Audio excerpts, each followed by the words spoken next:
कृष्णा तू काय करतेस इथं अजून? आपल्याला एकमेकांपासून वेगळं करणाऱ्या कागदांची राख झालेली भाते. कृष्णा हट्ट करू नको आणि घरी जा. नाही जाणार. मी आपलं नातं नाही तुटून देणार. आपलं नातं तुटलंय, संपलंय सगळं. का कळत नाहीये तुला? हो खरंच? मग मला इथं उभी राहिलेली बघून काळजीनं कशाला आलास माझ्यापाशी? बोल ना राया, काहीतरी विचारतीये ना मी तुला. कशासाठी आलायस? का तुला माझी काळजी वाटते? मला तुझं तोंड बी बघायचं नाही हेच सांगायला मी इथं तुझ्यापाशी आलोय. तू जर इथं अशीच उभी राहणार असशील, सतत माझ्या समोर येणार असशील, तर मी हे घर सोडून निघून जाईन. राया, आता तू ठरव काय करायचंय. तुला चांगलंच माहित आहे राया जे बोलतो ते करतो. हलक्यात कामच नसतंय माझं. हे बघ तू माझं ऐकून घ्या. असं काय बी ऐकून घ्यायचं नाही कृष्णा. तुझं सगळं ऐकून झालंय, माझं सगळं बोलून झालंय. त्यामुळं माझ्यावर उपकार कर, निघून जाईत ना. का माझं बेलेलं तोंड बघितल्याशिवाय जाणार नाहीस?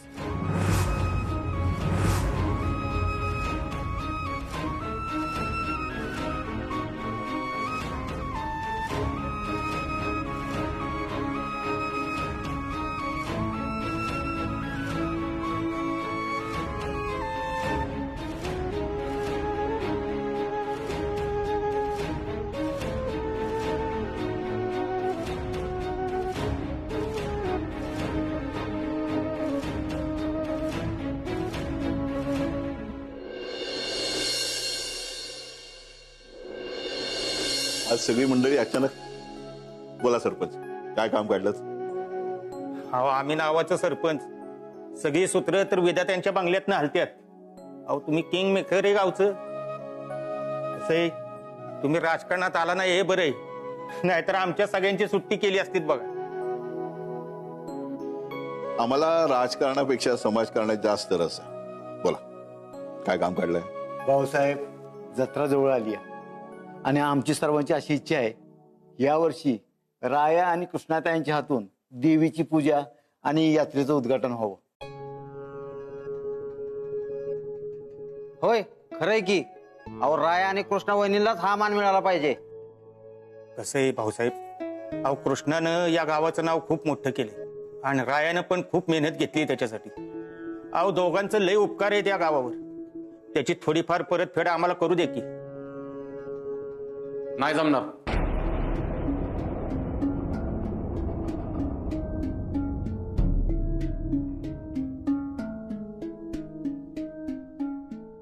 आम्ही दोघं पूजा नाही करू शकत.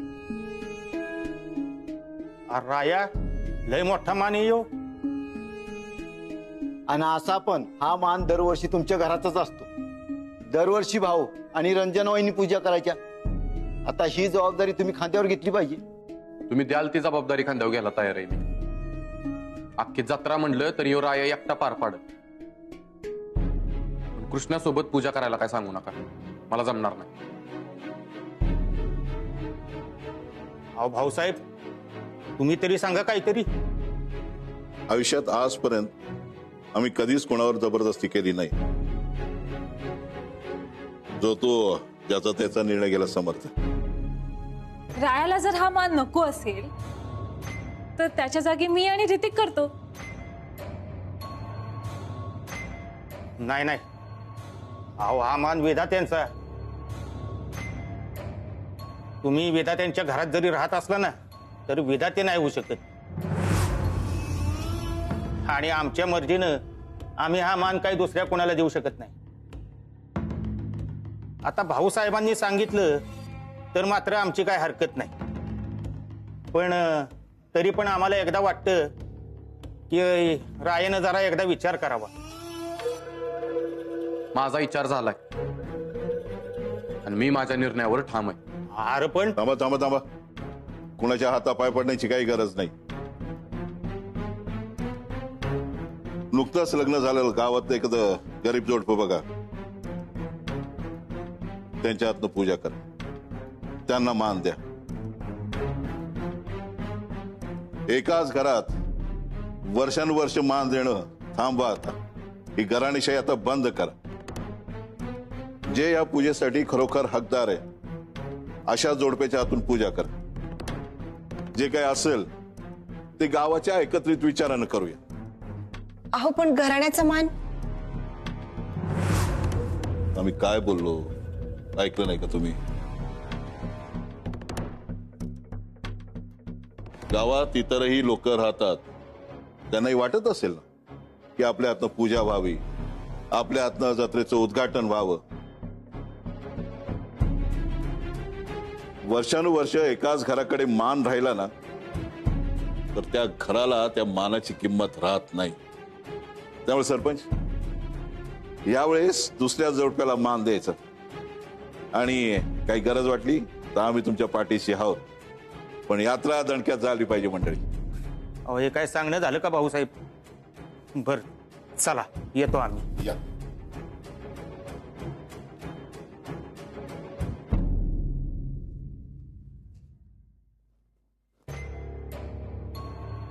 बघितलंस असं असतं यांचं. ना मला ना तुला घाल कुत्र्याला. मी विधाते नाहीये म्हणून मला हा मान दिला नाही ना. जरा थांबा.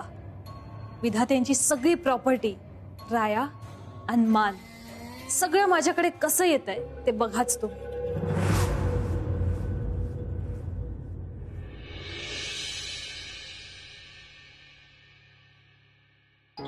अंतरा काय झालं? बाहेर पण लई माणसं आली होती मगाशी. जत्रा नाही गावची. ऐक ना, मला ना तुझ्या बरोबर त्या मोठ्या आकाश पाण्यात बसायचं एकदा. ते कधी मोठा होणार आहेस तू? मी इथे यात्रेच्या उद्घाटनाचा, देवीच्या पूजेचा मान मिळावा म्हणून प्रयत्न करते आणि तुझं काय चाललंय? तुला आकाश पाण्यात बसायचंय? अगं हा मान तर रंजना मावशीन भाऊसाहेबांचा आहे ना. हो, पण गावातली माणसं तर राया आणि कृष्णाला द्यायला निघाले होते. काय म्हणजे कृष्णा परत त्या घरात येणार आहे? नाही येणार. तुला माहित नाही का काल वकील आलेला ते? वकील या घरात? अंतरा कृष्णा काय प्रॉपर्टीची हिस्सा मागते की काय आता? ही जर खोली जर तिच्या वाट्याला गेली ना तर ते आपल्याला इथनं बाहेर काढेल. मग आपण झोपायचं कुठं? मी काय बोलतेय, तुझं काय चाललंय? झोपायचा प्रश्न कुठून आला? रायाने वकिलाला बोलवलेलं. राया कृष्णाला घटस्फोट देतोय. काय अंतरा? तुला काय एवढा त्रास होतोय? अरे आपल्याला हेच तर हवं होतं. बाबू तू मला तर घटस्फोट देणार नाही ना? सगळ्या गोष्टी फिरवून फिरवून आपल्यावरती कशा येतात रे ते? मी इथे तुला इतकी आनंदाची बातमी सांगते की राया कृष्णाला घटस्फोट देणार आहे आणि तुझं काय चाललंय? बेबी तिथे मला घटस्फोट देणे. तुला माहितीये, मला विचार करूनच खूप आनंद होतोय की राया कृष्णाला घटस्फोट देणार. असं वाटतं आनंदाने नाचावं, ओरडावं, गावं. फायनली राया सिंगल होणार आणि मी त्याची बायको. काय त्याची बायको? मी त्याची बायको शोधून आणणार. माझ्या मर्जीतली कोणीतरी शोधून आणणार आणि या घरातली रायाची जागा तुला घ्यायला लावणार. काय अंतरा माझी जान, माय डार्लिंग, किती प्रेम करतेस माझ्यावर तू. लग्नानंतरची ही माझी पहिली यात्रा आहे. कृष्णाला मिळणारा सगळा मानपान मी माझ्याकडे वळवते की नाही तू बघच. राया आणि कृष्णाचं वेगळं होणं आपण सेलिब्रेट करूया आणि ही जत्रा धूमधडाक्यात साजरी करूया. हो, आणि आकाश पाण्यात पण बसवत. तू बस आकाश पाण्यात खेळत. तुला ना सांगून काहीही उपयोग नाहीये. मी जातेच. गुलियात त्यालाच सांगते. अगं तिला सांगून काय उपयोग आहे का? ती घरात नाहीच. ती पहाटे गेली गावाला. अचानक कशाला गावाला गेली? अगं गावाकडनं फोन आला होता. ती भाऊकीनं आमची जमीन बळकावली. आता बघ मम्मी तिकडे जाऊन कशी युद्धच करते की नाही ती. म्हणजे जत्रेची सगळी जबाबदारी आपल्यावर. मला माफ कर कृष्णा. मी लय चुकीचं वागतोय तुझ्याशी, लय चुकीचं. खरं तर तुझ्याशी वाईट वागताना मी स्वतःच्याच मनात न उतरत चाललोय. मला माफ कर. मला किती बी त्रास झाला तरी तू जगावीस म्हणून तुझ्यापासून लांब जाण्याचा हा त्रास सहन करतच जगावं लागणार आहे.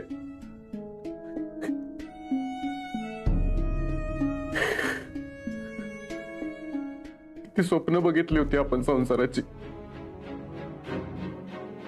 आणि मी ती सगळी मोडून टाकली कृष्णा.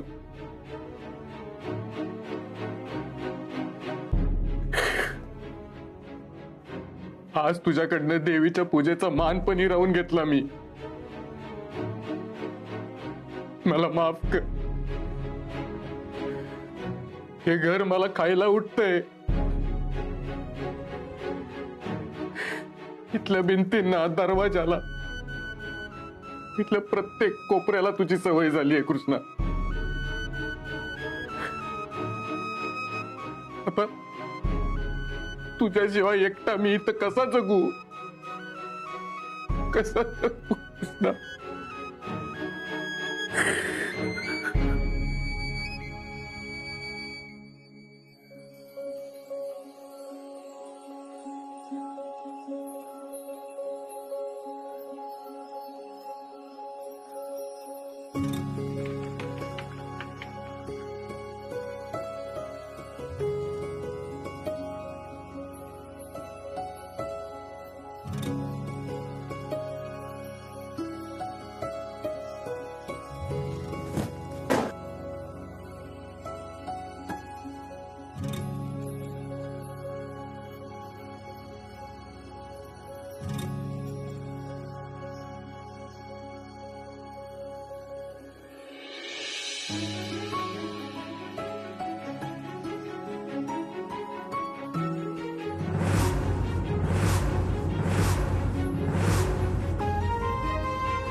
अगं का अशी करायला लागलीस ग तू? हा इकडे ये.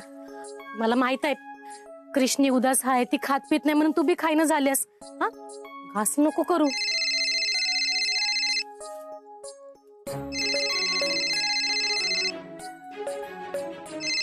जावे बापू. हा बोला की जावे बापू. मामी, मला आत्ताच कृष्णाचा दाखला सापडला.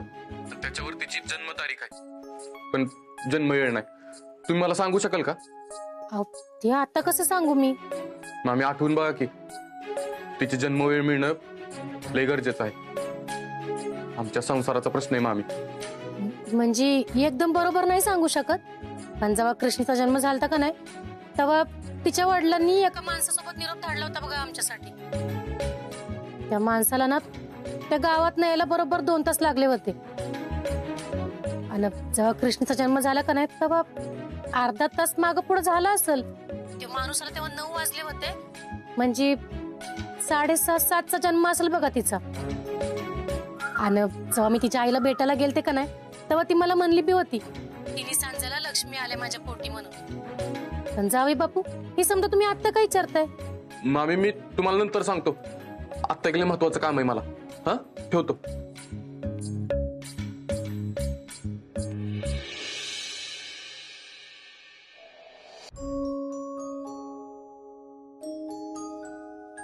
कृष्णे तू अजून रडतीच आहेस होय ग? कृष्णे अगं असं हट्ट करून कसं चालेल तूच सांग बघू.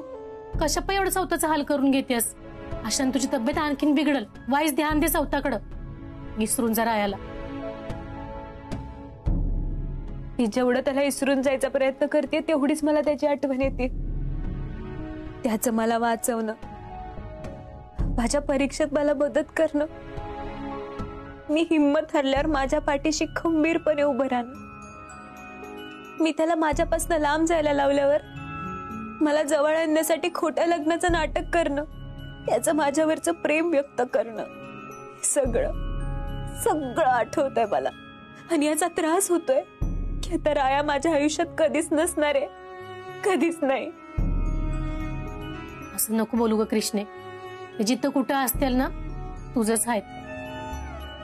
ते आत्ता तुला त्यांच्यापासून लांब ठेवतायत, नातं तोडतायत, कारण तू त्यासनी त्यांच्या आयुष्यात नकोयस म्हणून नाही, तर तुझं आयुष्य त्यांना हवंय म्हणून करतायत ते समज. आता झाला असेल तुम्ही एकमेकांपासून लांब, पण तुम्ही दोघांनी एकत्र यावं, तुझ्यावरचं संकट टळावं म्हणून राया प्रयत्न करतात का नाही बघच तू. राया या समध्यातनं नक्की मार्ग काढते. मामे, हे समजा रायाने सांगितलं तुला? सांगायला कशाला पाहिजे कृष्णे? आम्ही एवढं बी आंधळ झालो नाही की आम्हाला रायाचं प्रेमच दिसणार नाही. हेच प्रेम त्रास देते मामे. मला रायापासून राम राहायला नाही जमत, मला नाही सहन होते. सहन करावं लागलं कृष्णे. या त्रासाच्या पलीकडे तुमच्या दोघांसाठी नक्कीच काहीतरी चांगलं लिहून ठेवलं असेल बघ त्या वरच्यानं. राया तुला नक्की न्यायला येते. खरंच मामे? होय, पण जर का त्यांनी तुझी तब्येत खराब झालेली बघितली ना तर ते मलाच ओरडतील. मी अजिबात ऐकून घेणार नाहीत. तेव्हा तू काळजी घे स्वतःची. पोळी घे बघू. अगं गोळी जेवल्यानंतर खायची असते मामे. ग तेच म्हणते मी. म्हणजे तू जेवणार आहेस? कृष्णे, तू जेवायला तयार झालेली बघून मला लई बरं वाटलं बघ, नाहीतर लई काळजी वाटत होती तुझी. मी सगळं रायासाठी करते मामे. तूच म्हणलीस ना, राया मला न्यायला आल्यावर माझी तब्येत ढासळली नाही पाहिजे. पण होय का मामे, राया मला न्यायला येईल ना? नक्की येईल. देवी तुझ्या बाबतीत काय चुकीचं होऊ देणार नाही बघ. तू आत्तापातूर समध्यांशी चांगलं वागलीस, समध्यांचं चांगलं केलंस, त्याचं फळ तुला एक ना एक दिवस नक्की मिळेल. ते वरचा तुला आणि रायाला एकत्र आणण्यासाठी काही ना काहीतरी चमत्कार नक्की घडवतो की नाही बघ. तू आईच कळ काढ. माझा राया माझ्याकडे परत येणार असेल तर तू म्हणशील ते करायला तयार आहे मी.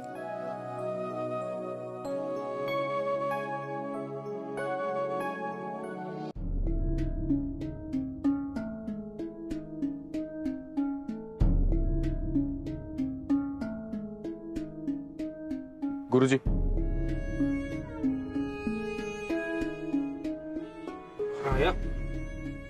ये बस.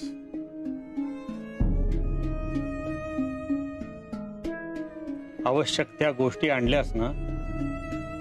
हो गुरुजी. जन्मतारीख, जन्मवेळ, जन्मस्थान सर्व काही बरोबर आहे ना? होय गुरुजी.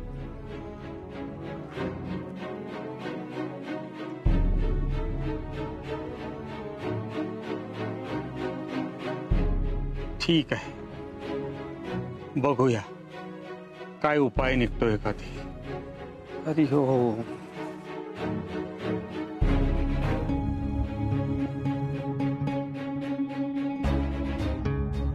हरी हो.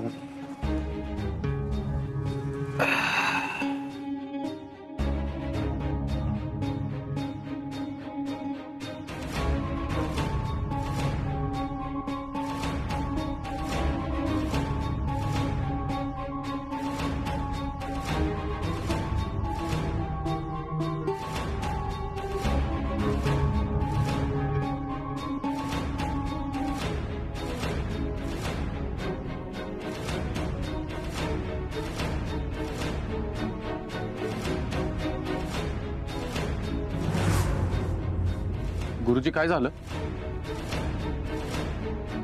एवढं टेन्शन का दिसतंय तुमच्या चेहऱ्यावर?